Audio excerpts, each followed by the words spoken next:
krásných měst je hlavní město Hanoj, které vidíte na mapě, leží na severu země.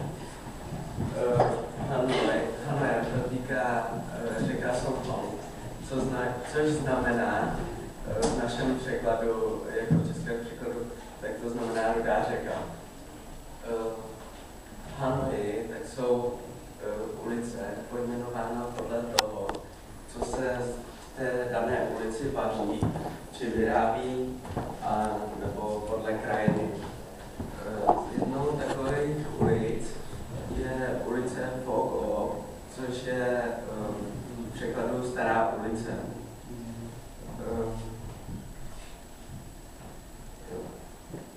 Zde vám, tady je ten Hanoj.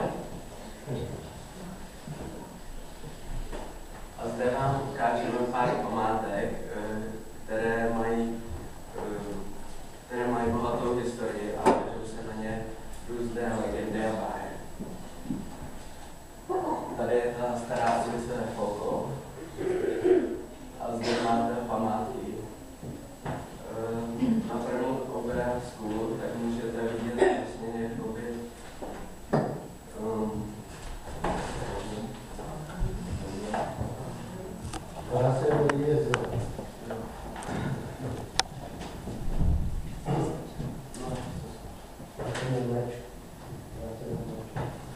Mluvíme o Hanoji, jestli chybí důležité jméno. Holčíme jméno patřícímu prvnímu prezidentovi, který už dávno prosím. Jeho tělo leží ale zamrzlé v Lambách, což můžete vidět na obrázku. Budova je přísně střežena, ale i tak je dostupná k prohlídce těla. Tělo se nesmí za žádných okolností fotit, proto vám také neukážeme, jak vypadá. Ale na prvním obrázku můžete vidět jeho portrét za doby, kdy ještě prezidentem byl. Byl velmi nenávný člověk a měl velké srdce k dětem, ke svému obyvatelstvu a snažil se zavřít svůj stát. Když byl prezidentem, často pracoval s dělníky na stavbách. Uměl mnoho jazyků. Byl prezidentem a mohl si také dovolit byly a válce, ale vybral si obyčejnou chapu, kterou vidíte tady na obrázku, vedle rybníka a společných stromů.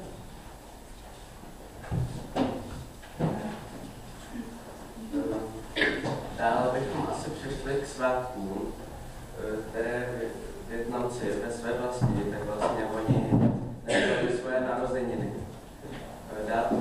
Jeden z nejvýznamnějších svátků je svátek Nového roku, kdy rodiče dávají dětem peníze místo dárků.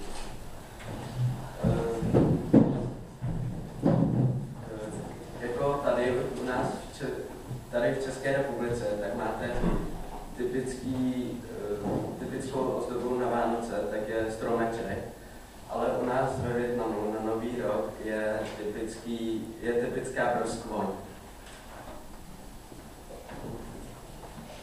Mezi další památky, mezi další svátky, tak patří svátek Trung Thu, což znamená jako svátek, který patří dětem, kdy starší rozdávají dětem hračky, vodové pistole, hvězdice a lampiony.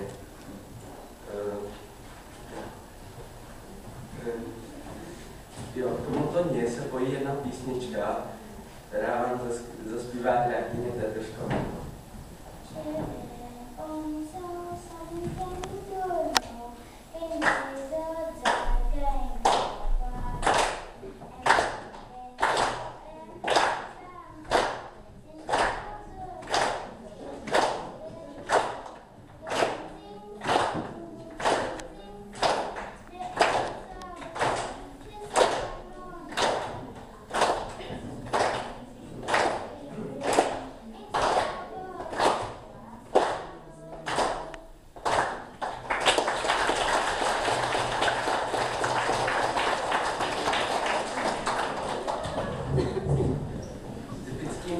Pro tento den dětí je takzvaný Bang Chung Thu, což je něco asi jako takový malý koláček, což vidíte tady na obrázku. Ve Vietnamu jsou ještě spousty svátků, ale tyto patří mezi ty nejvýznamnější a nejdůležitější. Taky se u nás ve Vietnamu neslaví svátky jmény, jako máte tady třeba jako svátek Karla nebo tak u nás to není, protože jsou většinou jména různě vymyšlená, že se třeba někdo může jmenovat Strom. Jo, dále u nás ve Vietnamu tak dostávají za to, že se učili dobře, tak dostávají takový jakoby si diplom. A tento zvyk se teď dělá i tady nově v České republice.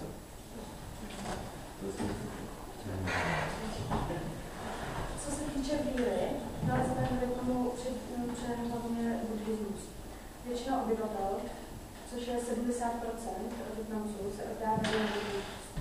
Ti, kteří se chtějí oddávat zcela v Bohu a pomáhat druhým lidem, se můžou stát mnichy a pobývají v klášteře a mají zvyk, že nejedí žádný maso, včetně vejce.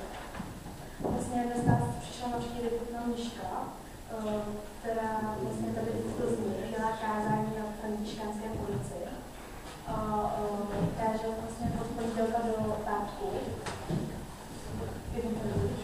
pondělí a pátek, a je dostupné pro veřejnost, takže kdybyste měli zájem, myslím, že to je vlastně příklad. A teď vlastně bych přidala slovo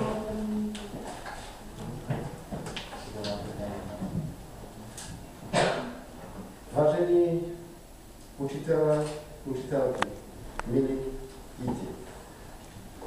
děti, dovolte mi, abych vám představil. My jsme tady, my jsme na první představil a představil si, že tady paní Miniška,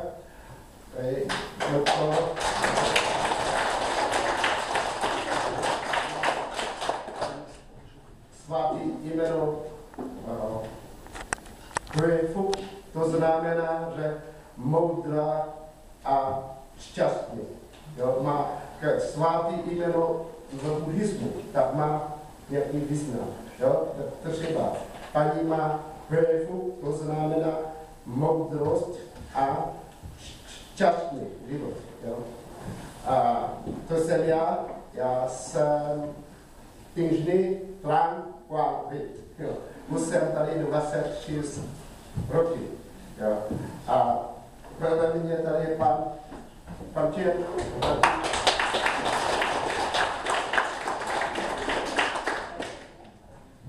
Protože vietnamská země nebo vietnamský národ už má 4000 roků historie. A proto teďko nemám šanci, abych vám představil za krátkou dobu pár minut. Jo?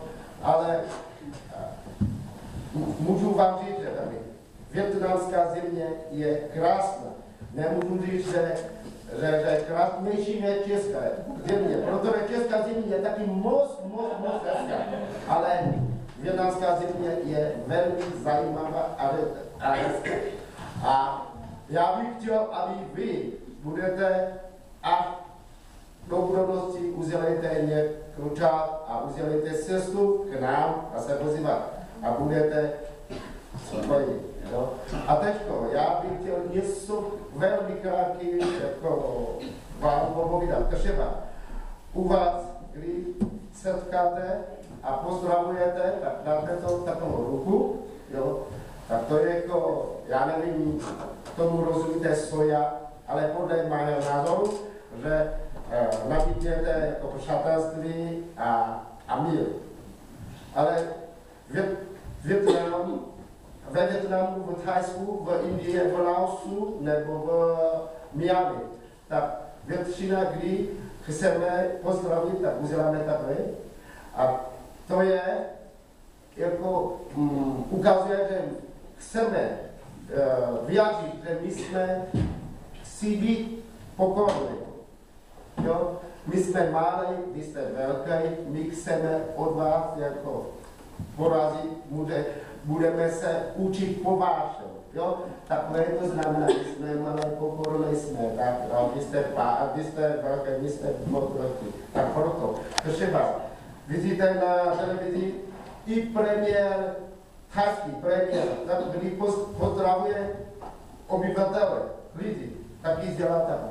Nebo i král, thajský král, taky pozdravuje své občany, taky dělá takhle. Jo? Abyste nepředstavili, a co dělá ten Amerika, to je, to je,